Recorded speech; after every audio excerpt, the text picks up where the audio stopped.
18 साल से ज्यादा मुख्यमंत्री रहे शिवराज सिंह चौहान। मध्य प्रदेश का नेतृत्व उन्होंने किया और उनका सपना रहा भैरुंदा को एक सुंदर नगर बनाएंगे। पूर्व मुख्यमंत्री शिवराज सिंह चौहान के इस सपने को शायद अब कोई पलीता लगा रहा है। दरअसल नगर के बीचों बीच से होकर निकलने वाले नाले का करोड़ों रुपए से सौंदर्यकरण कराया जा रहा था, लेकिन पूर्व मुख्यमंत्री की मंशा को पलीता लगाते हुए नगर पंचायत प्रशासन और ठेकेदार की मिलीभगत से घटिया स्तर का निर्माण कार्य किया जा रहा है। यही नहीं, प्रशासन को घटिया निर्माण की जानकारी नहीं है, ऐसा नहीं। नगर में बहने वाला नाला लगभग 3 से 4 किलोमीटर का है। इसमें जगह जगह पुरानी पुलिया भी है, लेकिन पुरानी पुलिया को न हटाकर पुरानी पुलिया के ऊपर नई पुलिया का निर्माण कार्य कर दिया गया। मीडिया द्वारा इसकी जानकारी प्रशासन को भी दी गई, लेकिन प्रशासन के द्वारा अभी तक ठेकेदार के ऊपर कोई कार्रवाई नहीं की गई है। हमारे सहयोगी ऑनलाइन पर जुड़े हुए हैं नफीस मंसूरी जी।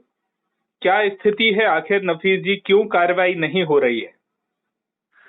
शर्मा जी, मैं ये बता देना चाहता हूँ कि पूर्व मुख्यमंत्री शिवराज सिंह चौहान का ये गृह क्षेत्र रहा है और उनकी मंशा थी कि भैरुंदा नगर को एक स्वच्छ नगर बनाया जाए, एक सुंदर नगर बनाया जाए। इसलिए जो बीचों बीच से नगर के बहने वाला नाला था उसके ऊपर करोड़ों रुपए की लागत से सौंदर्यकरण कराया जा रहा था, लेकिन नगर पंचायत अधिकारी एवं ठेकेदार की मिलीभगत से इसमें घटिया निर्माण किया जा रहा है। लगता है कि मुख्यमंत्री शिवराज सिंह चौहान अब मुख्यमंत्री नहीं रहे, इसलिए यहाँ पर प्रशासनिक अधिकारी और ठेकेदार की मनमानी चल रही है। जो अपने स्तर से काम कर रहे हैं, घटिया स्तर का काम किया जा रहा है। जो काटन वाल बनाई जाती है, आज बनाई जा रही है और कल वो टूट जाती है। उसके ऊपर अगर मीडिया किसी प्रकार का वो करता है तब जाकर उस पर कुछ कार्रवाई होती है, लेकिन उसमें भी घटिया ही काम किया जाता है। बिल्कुल, इस तरह के हालात इस वक्त बन गए हैं।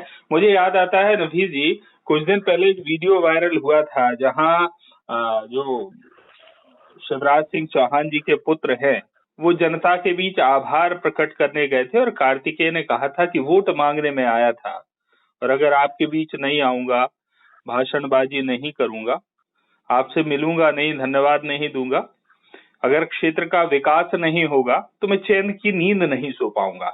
लेकिन सवाल ये है कि अगर भैरुंदा में घटिया निर्माण हो रहा है, प्रशासनिक अधिकारियों तक बात पहुंच रही है, उसे ढकने की, कवर करने की कोशिश भी हो रही है, दीवारें टूटती हैं, गिरती हैं, फिर बनाई जाती हैं, ये घटनाक्रम अगर चल रहा है तो फिर ऐसा घटिया काम करने वाले चैन की नींद कैसे सो रहे हैं? क्योंकि पूर्व मुख्यमंत्री शिवराज सिंह चौहान का गृह क्षेत्र था, अब मुख्यमंत्री नहीं रहे, इसलिए यहाँ के प्रशासनिक अधिकारियों को अब किसी प्रकार का डर और भय नहीं रहा, ना ही ठेकेदार को किसी प्रकार का डर या भय नहीं रहा। कार्तिकेय चौहान का कहने का तो वो नगर अभी काफी समय से नहीं आए, लेकिन अगर उनको इस बात की जानकारी मिलेगी तो वो बराबर इस और संज्ञान लेंगे और उन्होंने खुल्लम खुल्ला कहना है कि मैं जनता के लिए अपनी सरकार से लड़ जाऊंगा। यहाँ की जनता ने उनके पिताजी को चुनकर के विधायक बनाया है। दरअसल शिवराज सिंह चौहान मध्य प्रदेश के मुख्यमंत्री इसलिए रहे कि वो एक क्षमतावान नेता हैं और वो अभी भी जिस तरह से सक्रिय है तो वो पूर्व मुख्यमंत्री भी कम नहीं है। वो चूंकि टाइगर अभी जिंदा है, ये चीज तो वो खुद अपने विधानसभा क्षेत्र में नई सरकार बनने के बाद डॉक्टर मोहन यादव के शपथ लेने के बाद कह चुके हैं। तो उनकी जो सक्रियता है वो क्षेत्र में, मुझे लगता है कि शायद अधिकारी इसमें पूरे मामले में लीपापोती कर रहे होंगे और हमें भरोसा है कि ये बात कहीं ना कहीं से उन तक पहुंचेगी और जो अधिकारी उसमें गड़बड़झाला करने की कोशिश कर रहे हैं उनकी अकल को ठिकाने लाया जाएगा। चूंकि भ्रष्टाचार को लेकर जीरो टॉलरेंस की नीति मध्य प्रदेश के मुख्यमंत्री की नहीं बल्कि शिवराज सिंह चौहान की रही है।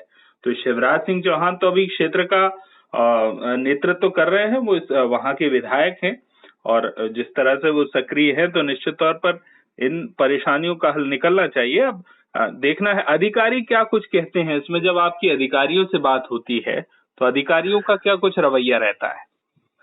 अधिकारियों का ये रवैया रहता है कि जिस भी अधिकारी से बात करो तो वो एक दूसरे के ऊपर ढोलता है। ये कहता है कि ये उनका काम है, वो देखेंगे, और उन अधिकारियों से बात करने जाते तो वो ये कहते हैं कि हमारा काम ही, उनका काम ही, ये वो देखेंगे। इस तरीके से अधिकारी टालम टोल कर रहे हैं। इस पर कार्रवाई करने के लिए कोई अधिकारी आगे नहीं आ रहा है।